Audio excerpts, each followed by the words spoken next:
Hi, I'm Engraving Jones at the Urban Craft Center in Santa Monica, California, and I'm here to show you how to engrave a candle.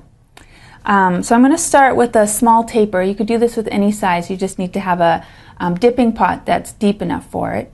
So I'm going to start with a small one. So this is a small beeswax taper, and I'm going to coat it with a layer of colored wax. And I'm going to start by just holding it by the wick and dipping it into my wax.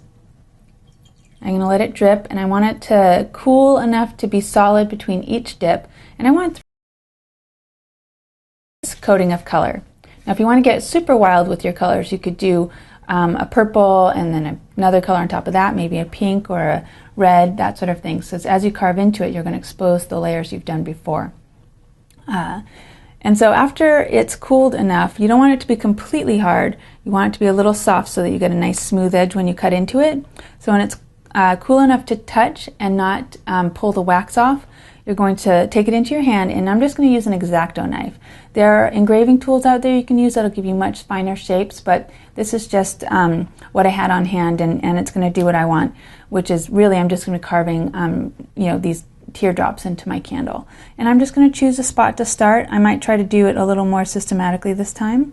So I'm going to carve into it, and I'm going to do it symmetrically, I think, to see if I can make a pattern out of it this time. And you can see I've carved away the color and exposed the candle underneath. And if I continue to carve all the way up, I can create a pattern, maybe get bold enough to try and create a word.